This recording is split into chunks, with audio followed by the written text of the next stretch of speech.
Contributors include the estate of Joan B. Kroc, whose bequest serves as an enduring investment in the future of public radio and seeks to help NPR be the model for high-quality journalism in the 21st century. This is NPR.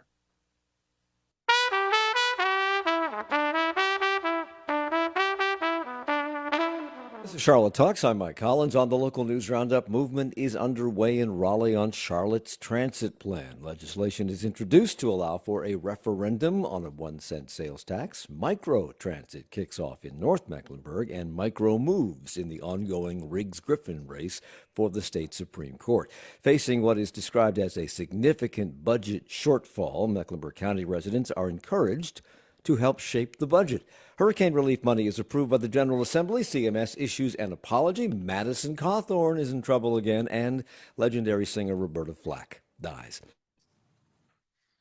WFAE climate reporter Zachary Turner. Mary Ramsey is local government accountability reporter for the Charlotte Observer. Nick Ochsner is chief investigative reporter for WBTV, and Ryan Pitkin is co-founder and editor of Queen City Nerve. Thank you all for being here. Good morning. Morning. So we have been waiting and waiting and waiting for Raleigh to begin considering our transit plan, and this week that consideration began. 3 Republican senators, Vicky Sawyer, David Craven, and Bill Rabin, introduced Senate Bill 145 on Monday morning. Mary, what would it do? Yes, so this bill is essentially very similar to the draft bill that was approved by Charlotte-Mecklenburg County and every town in the region but Matthews last year, and it would allow Mecklenburg County to put on the ballot a referendum to increase our county sales tax by a penny in order to pay for a number of transportation projects, including the Red Line. In the Observer, Mary called this an inflection point for the plan and pointed out that the bill was introduced by 3 prominent Republican senators, 2 of whom chair the Senate Transportation Committee. Ryan, does that help its prospects of getting through the larger body? A lot of people in the city and county would like to paint it that way, but as we see Nick shaking his head, I don't know that it does. There's just too big of there's a wall of Republicans and folks who really aren't fans of Charlotte who stand in its way. Pretty much just there's a lot of pettiness. Let's put it that way for a succinct description. And you were clearly shaking your head, Nick. Why? Look, there remains I don't know. What's the word? What unrealistic optimism in Charlotte that lawmakers in Raleigh are going to approve this tax increase, and we have to have the increase in order for these plans to go forward.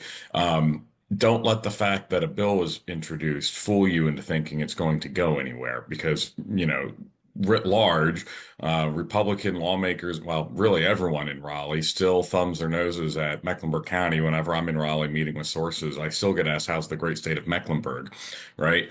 So we're the other to the folks walking the halls of the legislature. Plus, you're going to convince Republicans to get on board with a tax increase, or even paving the way for a tax increase, which they don't want to do. So there's 2 strikes just off the bat. And then finally, the point that my colleague David Hodges, who's done a lot of investigating of Charlotte's transit system, would tell you is that there continue to be problems with the operation of CATs. And so Republicans are going to be loath to get on the bandwagon of giving them more money until the system as it currently exists is fixed.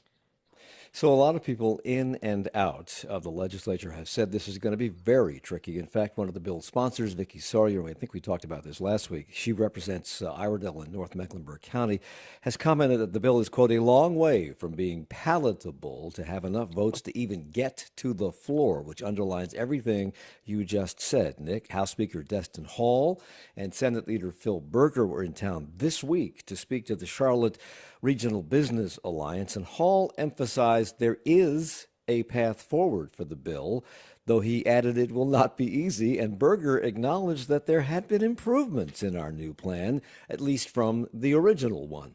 I'm encouraging my members to look at the proposal, to understand the reasons for it, and to make a decision. They'll have to make their individual decisions on what they're going to do. Okay, so this is where I'm confused because at the behest of legislative leaders, we modified our current plan, making it less train-centric and putting more emphasis on roads. 40% of the money will go toward roads, 40% to trains, and 20% to buses. But we have 4 plans on the table at the moment. So when legislators consider how they will vote on allowing us or not allowing us to have this tax to pay for it, are they also, Mary, considering one of those, all of those plans? They are not, no. So that is a separate process with planning process by the Metropolitan Transit Commission. They will be working on that process throughout the year. I did ask Ned Curran and Joe Bost with the Charlotte Regional Business Alliance earlier this week if they think the lack of specificity until later this year from the MTC could be a problem for the bill in the legislature. They said they don't think so, that they're going to be able to educate legislatures. But why not? We're talking. Wait a minute. Phil Berger comes to town. Tim Moore comes to town, and they say your plan stinks. Fix it. We fix it with 4 different plans. We send them a bill that they're considering to allow us to have a sales tax to fund one of those plans. How can they vote on whether or not if they didn't like the first bill? How can they vote on a tax if they don't know what's in the 4 bills or don't pick one of the 4 bills? It's not going to be a bill. So the bill lays out how the money can be. The bill says 40% cap on rail spending, everything else goes to roads and buses. That's what's in the legislation. That's what was approved last year. Separately from that process, the MTC is now considering how they would implement that funding breakdown. How much money would go to the red line, the silver line, the blue line, the gold line, Better Bus, microtransit, all of those various programs. So that is a completely separate process from the legislation. The legislation simply says you can spend X percentage of the money on rail, X percentage on buses, X percentage on roads. And here's how the money for roads will be divided between all of the municipalities in Mecklenburg. So new House Speaker Destin Hall told members of the Charlotte Business Alliance that the transportation plan is, quote, heading in the right direction because both sides of the aisle, he says, and the business community had explained, quote, the need for investments and how you're really spending money to save money and create growth in the area. Do we need a transit plan to create growth? I'm not sure. Mecklenburg County Commission Chair Mark Jarrell was on this program on Tuesday. He sounded optimistic about the chances of passage after that meeting with the House and Senate leaders here in Charlotte and following a conversation that he says he had with Phil Berger and Destin Hall. I think they understand that it's an economic engine. We did not drill down on specifics. It was more at a high level, but they know that we're an economic engine. I think we heard some positive comments about the legislation that was filed yesterday with respect to transit. And I think the signal was it's going to be tough, but we feel like it is a win or a step forward. How justified is he in that optimism? Nick. I didn't actually hear optimism. I heard some words, and I'll listen to all this. Well, the bill's improved. There's a way forward. All these things are great. Thanks for coming back and getting in the orbit of reality, but it's still not going to happen this year, right? It's a very tough way forward. I stand to be proven incorrect, but I would be shocked if a bill gets passed this year. Well, that's interesting because as we've mentioned many times on this program, and Malcolm Graham on City Council has said, we have no plan B, and yet the mayor told WCNC-TV a couple of weeks ago that we do have a plan B. It's called next year. We go back to the legislature next year. Again, Mark Jarrell. Some folks are missing it, right? It's not really about 2025. It's about 2045 Right. and 2055 Right. that we really have to consider. And so I think we feel like we have a huge stake in this as it relates to being able to provide these mobility options. And once again, I asked him a question about the red line purchase that the city's already on the hook for, and the skin in the game that we have, and the all that stuff that we've talked about 1,000 times. If the bill passes, as you say, it won't be soon. House Speaker Destin Hall says, quote, it will be well litigated through the General Assembly among various committees. That sounds like it's going to get bogged down. So 2 questions. What does well litigated mean? Does it also mean they might substantially change some things about this and then pass it? If it takes most of the session, will it not? Will there be time to put it on the November ballot? And even if they pass it too late, will they put it on next November's ballot, or do they have to start all over again? I think if this were ever to come to fruition, it'd probably look different. You're probably looking at a PCS, which is acronym for when they take a bill and totally rewrite it to say something totally different. I could see its maybe greatest chances as being part of a bill that does something else unpalatable. But you're going to support this because it's giving this thing that we don't want to do. Again, I would not be. I do not share Commissioner Jarrell's optimism on their chances here. So Phil Berger told the Charlotte Regional Business Alliance that he is encouraging senators to look at the proposal and understand its purpose. But is that purpose truly clear, even among people here in Charlotte? I mean, is the goal here just to increase transit options and improve the system we have? Is it to reduce congestion? Is it to encourage development? How are we positioning it to legislators? The bill itself starts off with an intro that goes in depth about congestion, and they're painting it as in the bill itself as a big congestion reliever. But I think obviously that's just a little piece of it. It has to do with development. You saw Charlotte City Council focused on transit-oriented development on Monday as a huge presentation that was sort of almost like a nod to why this is important, even though it was never really mentioned in connection to it. All the different corridors that have sprung up as walkable communities that were nothing before the blue line. And I think that presentation was really sort of a look at this and look what we do when we build a light or rail in general, transit rail. Yeah, the city's interim planning director, Monica Holmes, reminded council at that meeting on Monday that one goal for the Charlotte 2040 comprehensive plan is to, quote, promote moderate to high-intensity, compact, mixed-use urban development along high-performance transit lines and near separated shared-use paths or trails. Word salad. So, but the 2040 plan is separate from the transit plan. And it seems to me that these 2 plans need to agree with each other. Can they, given the changes that we've already made, Ryan?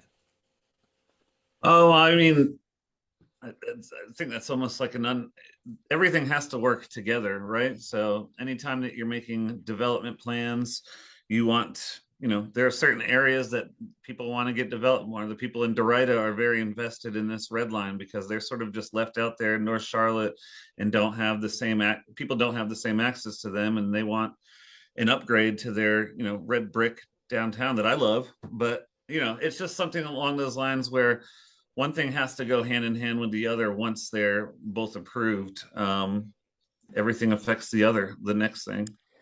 And although when he was here on Monday, House Speaker Destin Hall stressed that most of the membership of the House understands, this is a quote, that it's important to invest in infrastructure, Town of Matthews is not happy that the Silver Line will not be coming to that area, and they're taking what Mayor John Higdon calls a strong stand against the proposal. Republican House member Tricia Cotham represents that area. I have 20 seconds, Mary. Is she on board, or will she take Matthews' side in this?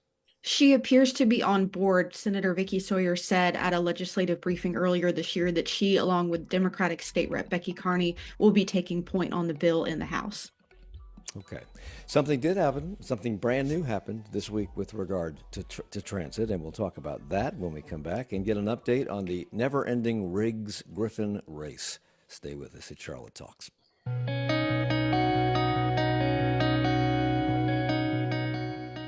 On the next Charlotte Talks, artificial intelligence is weaving itself into many aspects of our lives, including medicine, and we look at the promise and peril of that intersection. That's Monday at 9 on 90.7 WFAE.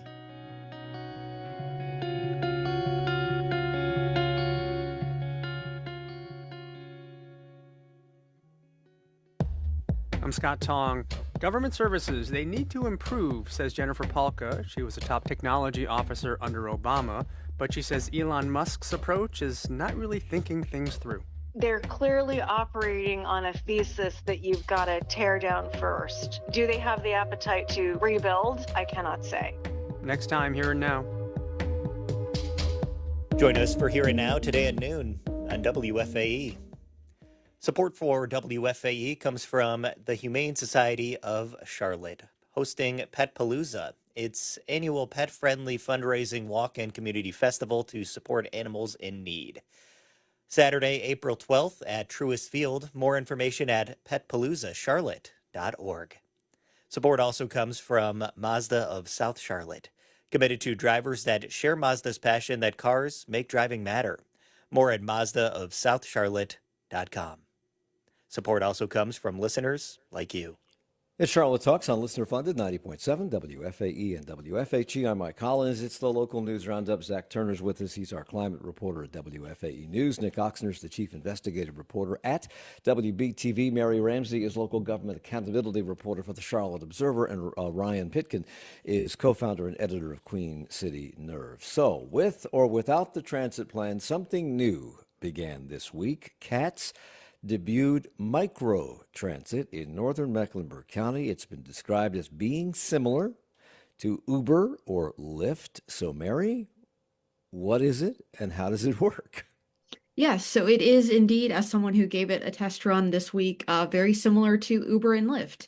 The idea from a public transit side of things is that rather than having to go to a bus stop or a train station, you can simply hail a ride. In the case of CAT service, it's a minivan, and it will come to you wherever you are, your home, a park and ride, a local business, and take you to where you want to go.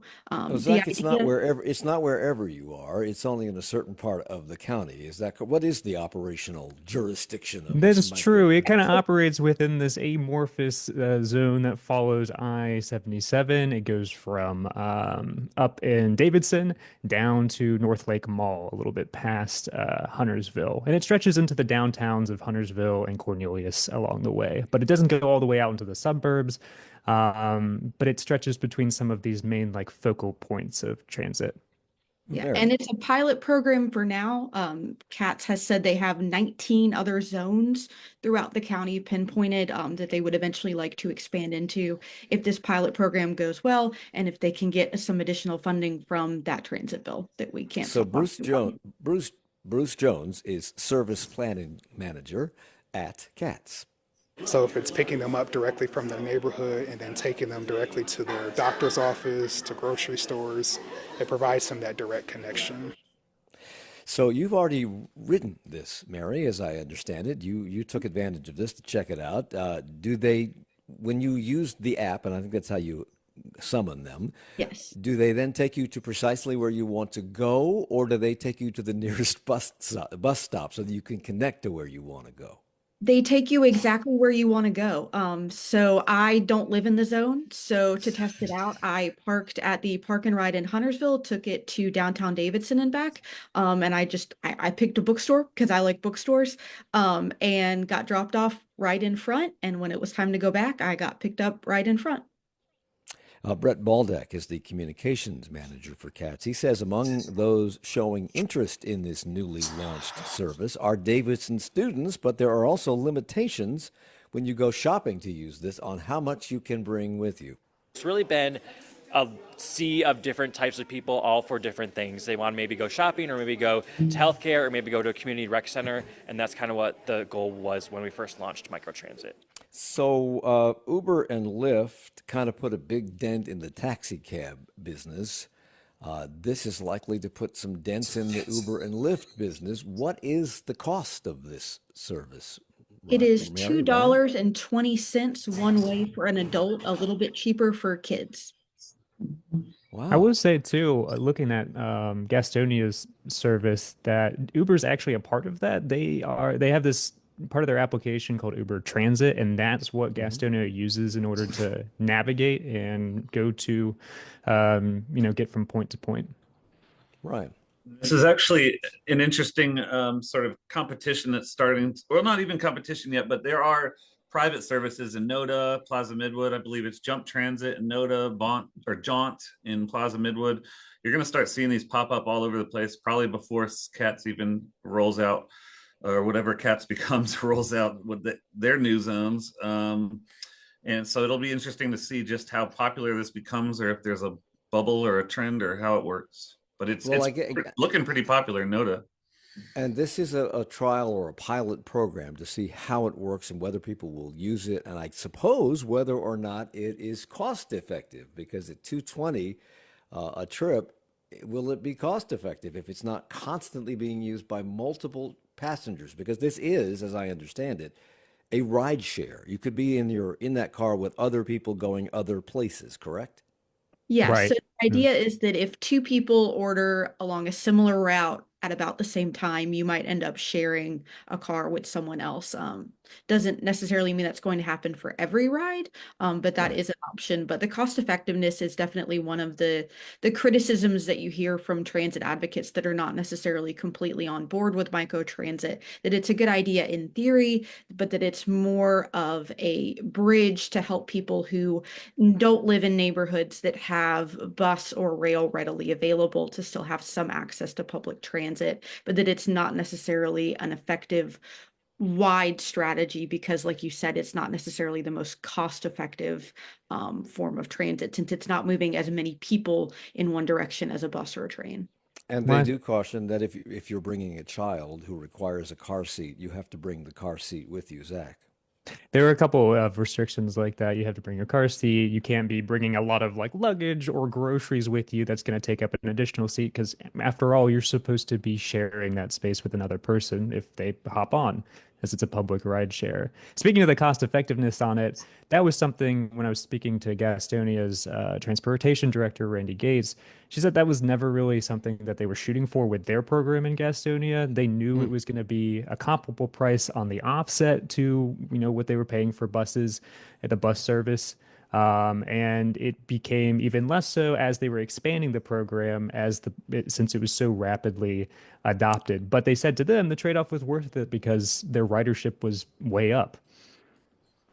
So years ago on this program, we spent years talking about HB2. We even had a tip jar for every time that we had to mention it.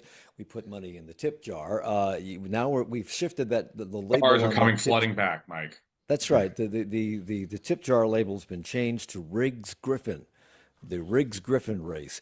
This is the last undecided race in the country, lingering from the November election, and it pits, as you recall, Democratic incumbent State Supreme Court Justice Allison Riggs against challenger Judge Jefferson Griffin, who sits on the Court of Appeals for a seat on the Supreme Court.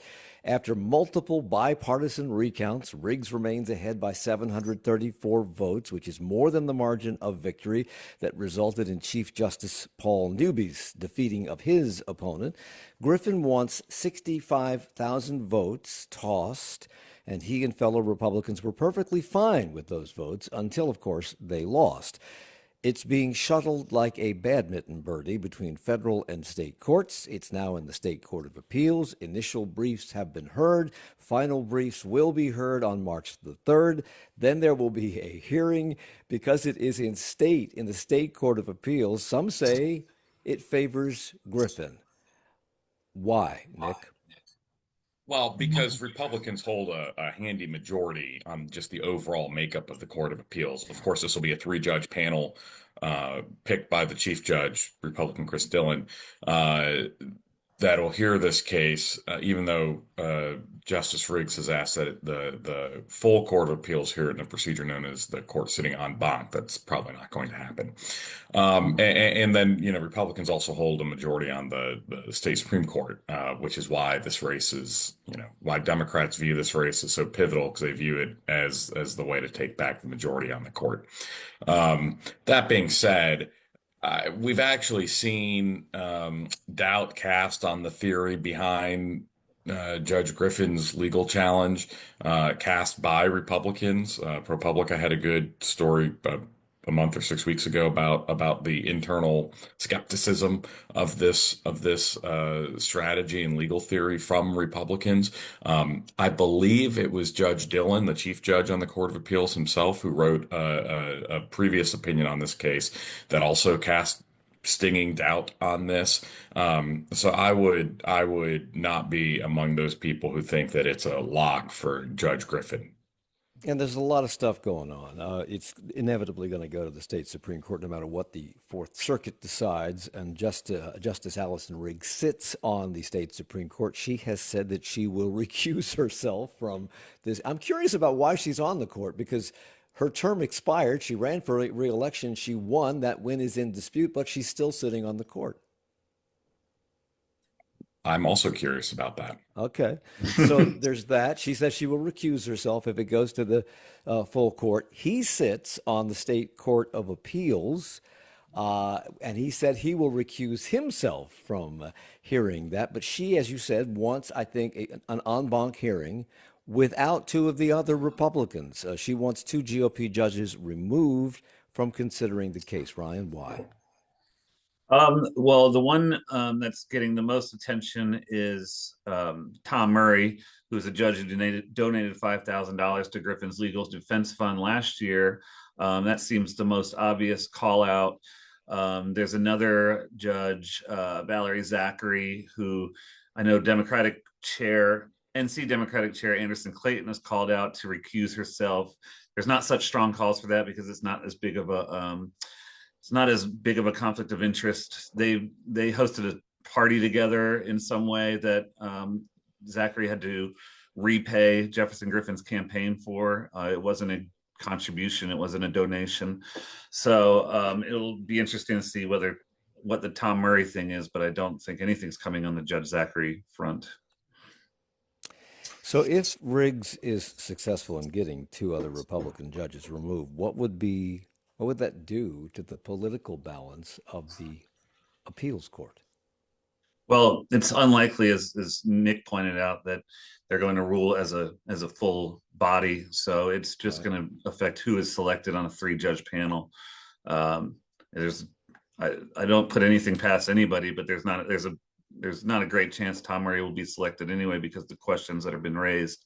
But who knows at this point? We're 110 days in and things just keep twisting and turning. We have discovered that at the United States Supreme Court, there are no ethics rules, evidently, that seem to govern any of them doing anything. Are there any at the state Supreme Court level? Because it seems to me that if you are a judge hearing a case about who wins this election, and you've made a $5,000 contribution to one of the plaintiff's campaign, that you would have to recuse yourself automatically. You do it yourself. You wouldn't have to be asked.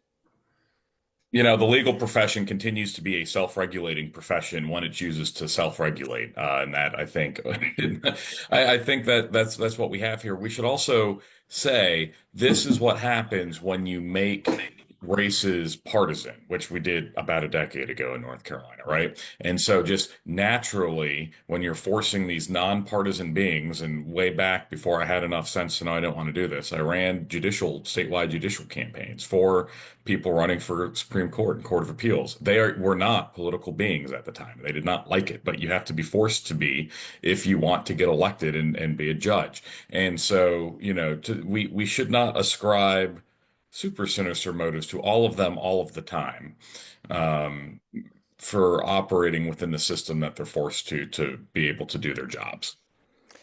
Okay, well, we'll be talking about this for the next several months, so stay tuned. Because county commissioners wanted to go easy last year on a property tax increase, the chickens are now coming home to roost, and hopefully they don't have the bird flu. County leaders say that we are facing a significant budget shortfall. They are expecting $49.2 million in revenue next year, but they already need an additional $61.9 million. But when Commissioner Mark Jarrell was on this program this week, he reminded us that the downturn in commercial real estate is the prickly part of this. And he reminded us that because there are fewer tax revenues coming in from commercial properties, the weight was shifted to residential properties. So it appears that a property tax increase is almost certain. Has anyone said how much? Mary. We haven't been told a specific number yet. Going into last year's property tax season, we did have a specific number only because it was sort of predetermined by the school bonds that had been approved on the ballot. This year, we haven't heard a specific number, but it definitely seems likely. And again, it's all rooted in last year's budget cycle. The way the budget was initially rolled out for the county, there was going to be an additional tax increase on top of the school bond related increase that was cut because commissioners said they wanted to sort of spread out the increases. They thought that would make things a little bit easier on property owners. But again, as you said, now they're facing this shortfall and having to debate how much to increase taxes versus how low can they deplete their sort of rainy day fund in order to cover these shortfalls, especially when you consider CMS's increasing needs, which is a huge portion of the county budget. Well, they called it a significant shortfall, and if you just do the math on the revenues, they need 61.9 million, and they have 49.2 million. That leaves a deficit of 12.7. That doesn't sound significant when you talk about the amount of money this county brings in and spends. Is it?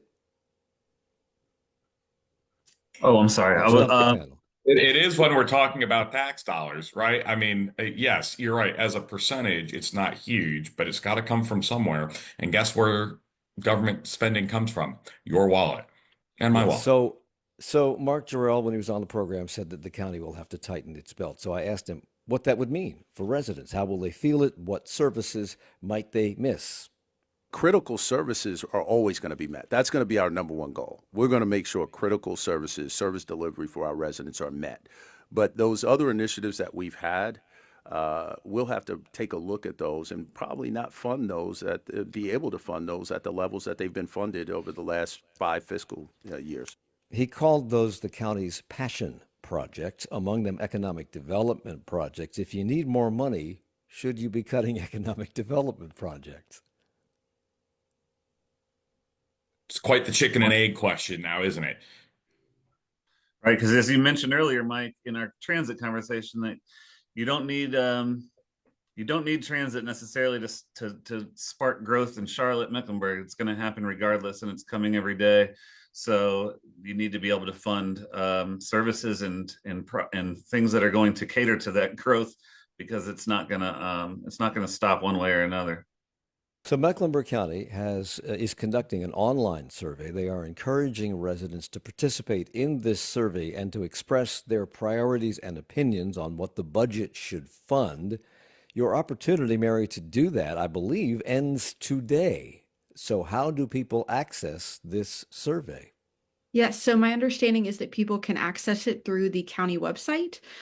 They can also, there's already been a county budget public hearing. I believe, I could be wrong, there's another on the calendar between now and when the first proposed budget will roll out in early May. So opportunities there for people to talk about what they're passionate about: libraries, schools, parks, anything like that they want commissioners to prioritize in the budget process.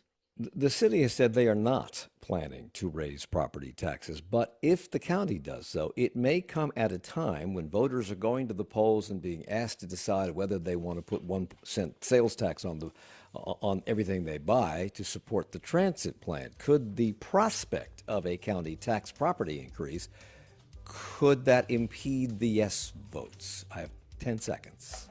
Mary. Potentially, it's not good news. I can't say that it's bad news, but it's not good news.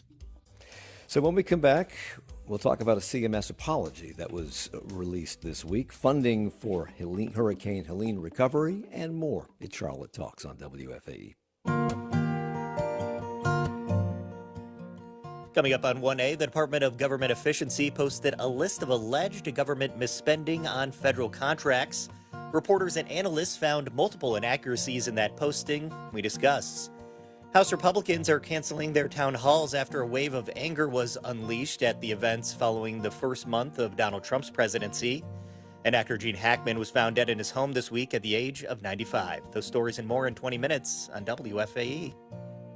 WFAE recognizes the nonprofit community support of the Charlotte Symphony Orchestra, presenting Become Ocean, an immersive multisensory experience featuring live music from Pulitzer Prize-winning composer John Luther Adams, and dynamic light projections that guide audiences on a sweeping oceanic journey inspired by the waters of the Pacific Northwest. Beyond Ocean helps deepen appreciation for the natural world and offers a one-of-a-kind artistic experience. February 28th and March 1st at Bloom Studios. More at charlottesymphony.org. Hey, it's Maria Hinojosa from Latino USA. You know, the thought of getting rid of a vehicle you love but no longer need can bring up a lot of mixed emotions, like great memories of road trips, vacations, and special moments, but you're not really using the car anymore and it's kind of taking up space. Here's a thought. Donate that car. Proceeds from the sale will give it new life, supporting WFAE. Go to WFAE.org/cars to learn more. It's Charlotte Talks on the local news roundup on 90.7 WFAE and WFAE.org. We're here with Zachary Turner, a climate reporter for WFAE News, Mary Ramsey, local government accountability reporter for the Charlotte Observer, Ryan Pitkin, co-founder and editor of Queen City Nerve, and Nick Ochsner, chief investigative reporter for WBTV. Last week, there were anonymous threats made to 5 CMS schools, and this week, CMS Superintendent Dr. Crystal Hill made an online video apology to parents. Charlotte-Mecklenburg Schools is committed to addressing the confusion, frustration, and delay, and we acknowledge that clear, consistent communication is essential to restoring and maintaining trust. So, Nick, what did they do wrong that the superintendent found it necessary to apologize for? Well, they failed to alert the school communities and parents and students to these threats initially, and there was a lot of feeling by these school communities that they were, left in the dark or not properly informed about these real serious risks. And the alleged perpetrator was the 31-year-old Drew Owens. He was arrested following the incident. He threatened in those emails to shoot up and kill all blacks at several schools. He is black. Ryan, how did they track him down, and where is he now? Yeah, I'm not sure the exact details of how they tracked him down, but it looks like it probably wasn't all that difficult in the sense that he had 2 parents working in one of the schools that he threatened, and he's been sort of known to have drug and mental health issues, and it's believed to be a result of him being kicked out of his home for those issues that he is now threatening his parents. He is still in custody as of the last time I saw. Correct me if I'm wrong, Nick. I know you've done reporting on this, but his bond was increased yesterday. Yeah, his bond was increased. He's still there. And I'm assuming that, those leads, I don't know. I can't speak to the investigation, but that's how he was tracked down. Okay. So it took a while, but this week, the State House unanimously approved more funding for Hurricane Helene recovery efforts in the western part of the state. How much money, Nick, did they approve? $500 million, $500 million in this round of funding. And this money is to be used to rebuild homes, clean up debris, and rebuild private roads and bridges. $500 million sounds like a lot of money, but Democrats, who all voted in favor, they're concerned that it will not be enough. Representative Dudley Green of Avery County spoke about the importance of this funding. This brings the relief funding this body has allocated to well over $1 billion. And for that, our region thanks you. We all hope that money will start flowing soon, but I fully expect that this won't be the last that will be needed in this or future sessions. So are there plans to revisit funding before this session ends? Yeah, so just remember, we're at the very start of what's called the long session. In odd-numbered years, we're in the long session, even-numbered, we're in the short session. And the long session will stretch till at least July, maybe August, September, who knows. And when I interviewed Speaker Destin Hall in late January, he anticipated or forecast passing a bill through the House with additional funding in February. So he's about, we're at the end of February, he's probably about a week or so behind where he had predicted at that time. And I think it's important to note, Governor Josh Stein, a Democrat, but who has been working with Republicans on hurricane recovery, and everyone seems to be getting along so far on this front across party lines, has called for $1 billion of hurricane funding. This is half that, obviously, but I think the difference would be lawmakers seem to be taking a let's wait and address the funding needs in tranches instead of passing one bill all at once.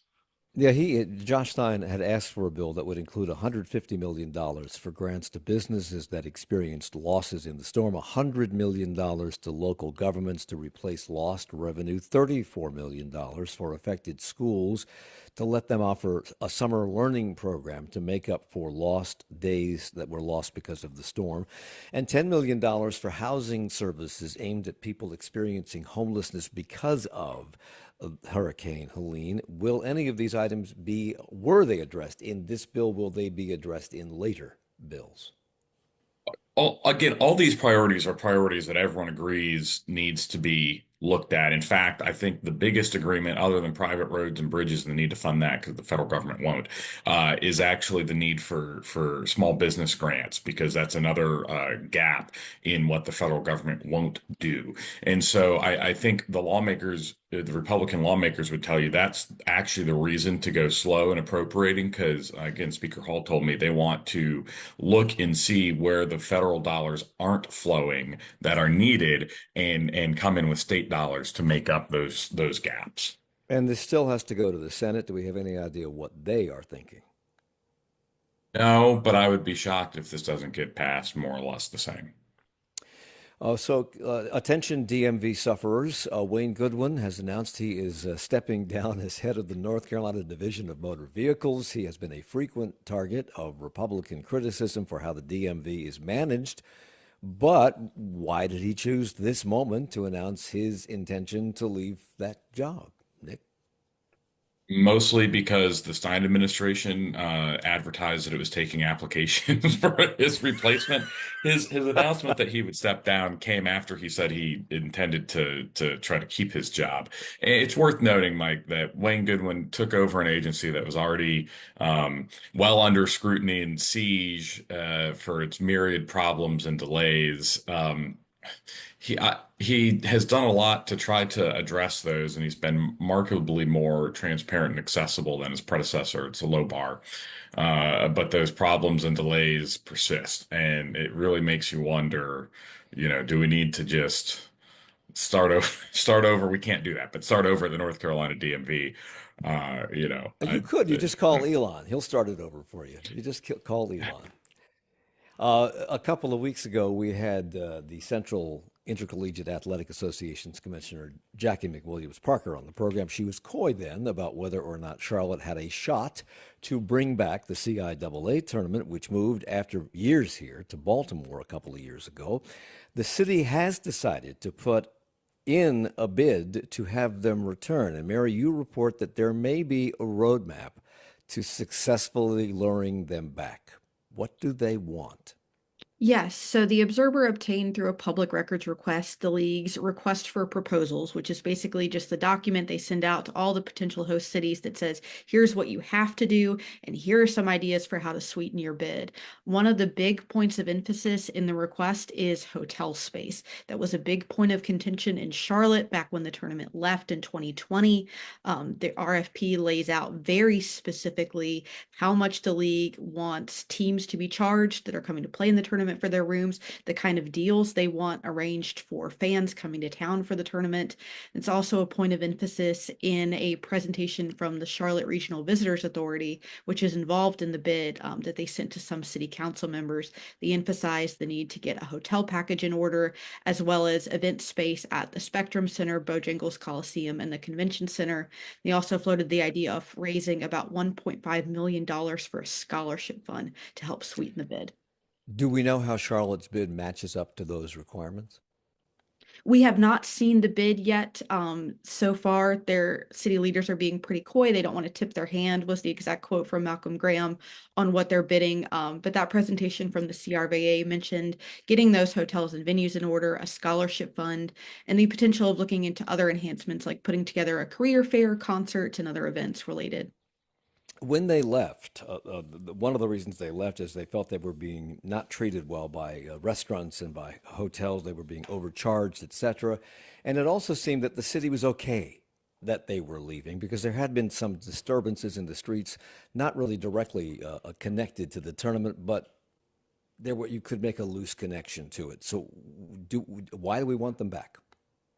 One is the money. This was a big economic driver, brought in a lot of money annually for a long time here in Charlotte. There's also a cultural significance. The vast majority of schools in the league are in North and South Carolina, huge alumni bases in Charlotte. This was a big reunion weekend, and you see right at the forefront, council members Malcolm Graham and James Mitchell, who are both proud HBCU alums, really leading the charge and talking about how this was a really important event for the Black community in Charlotte especially, and it would mean a lot to have it come back. You've also got the added thing that the league is still headquartered here in Charlotte, so there's a logic to it in a sense having that connection. Nick, you reported this week that a convicted felon was hired by the Mecklenburg County Department of Social Services while still on active federal supervised release. What was he convicted of, and into what county department was he hired? Yeah, he was hired as a child welfare specialist with Mecklenburg County DSS's Office of Youth and Family Services. He was convicted as part of a federal takedown of a 30-person drug ring dealing PCP in New York and Connecticut. He was sentenced to more than a decade in prison. He served 8 years in prison, was sentenced then to 10 years of supervised release. That supervised release, he tried to get cut short. And a judge denied that request, citing his history as a, quote, career criminal. And then he ended up being hired as a social worker in DSS. And here's what Mecklenburg County Manager Dina Diorio told you when you spoke with her just prior to a meeting. Well, I think we gave you a statement, and we've explained in the statement what our position is on that, so I don't really have anything else to add. It's an HR issue, so I'm not going to get into the details, but we gave you a statement, and I really can't give you any more information than that. But I'm actually asking about the process of why the county isn't conducting background checks on people that are interacting with children. Why won't the county answer basic questions about children's safety? I think in our statement, we did say that we follow state and federal laws, which includes background checks. But is that the case? And I ask because Gaston State Representative Donnie Loftus recently spoke about a draft of a bill that would require a background check for any county, city, or school employee who interacts with children. When I shared what I was working on with some of my colleagues, it was unbelievable. Their response was like, "You got to be kidding me. There's nothing out there to protect innocent children." So Dina Diorio believes that the county followed state and federal law requiring background checks. Representative Loftus says that requirement doesn't exist. So help me out here, Nick. There is no requirement. They can be technically true that they followed state and federal law because there is no requirement that a background check is conducted. And I found that out in the course of my reporting. I called Representative Loftus, and who kind of champions DSS issues in the House, who showed up at our interview with this draft bill, which was the fastest response I've ever gotten to an investigation. But yes, it stunned me that there is no requirement in North Carolina for a background check for a DSS employee. What's that hiree's status now? Oh, he was suspended and then allowed to resign late last year. The provenance of that would be discerned if other public agencies would produce records that they're required to me. So for years, TK has had a deer problem. That's DEER, by the way. About 1,000 of them roaming around, and they've tried various different tactics to reduce the population. The latest was hiring sharpshooters to hunt them, and they've been successful. And Zach, you report that it has been so successful that it's benefited another community. Fill us in quickly. It was a banner year for TKK and getting rid of some of their deer. They did some deer sterilizations, got about 200 of them, 80 deer from culling in December. And that meat from that venison went to the Catawba Nation, where they distributed it for free to households there. an effort to promote food sovereignty and connect people back to traditional native foods. And Courtney Knight is the Food Stewardship Program Manager for the Catawba Nation, and they partner with Country Carrot. That's a local food hub and market to help homebound seniors, among others. The venison resulting from the culling of the Tigakay herd has really come in handy. Country Carrot, who is one of our local food hubs, who helps us do our homebound program. So we have homebound seniors who can't obviously get out of their house, and so they deliver to them from the market.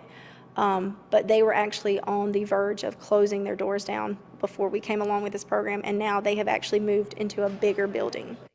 So there were a lot of deer, and they've been dealing with this for years. Does this end the Tigakay deer invasion? No, I mean, it's all part of the wildlife. And I should clarify there, when she was talking about Country Carrot, she was talking about the larger partnership with the Food Distribution Center and the grant that they have to get local food, not just deer meat, but local food from Catawba farmers. I saw Ashe County cheese there. But the venison, I think as long as TKK is going to be culling deer, and as long as Catawba Nation will pay the processing fee, they'll have a steady stream of venison. My. There's a silver lining to even the worst of problems, I suppose. The first time ever I saw your face, I thought the sun rose in your eyes. The voice of Roberta Flack, a North Carolina native born in Black Mountain who went from being a music teacher at an African-American high school in Farmville to one of the most successful singers of the 1970s and 80s. Drumming my back with his fingers, singing my life with his words, killing me softly with his song, killing me softly. In 2009, Roberta Flack was inducted into the North Carolina Music Hall of Fame, where she was celebrated for her musical achievements and her dedication to elevating the state's musical legacy on the world stage. Strolling in the park, watching winter turn to spring.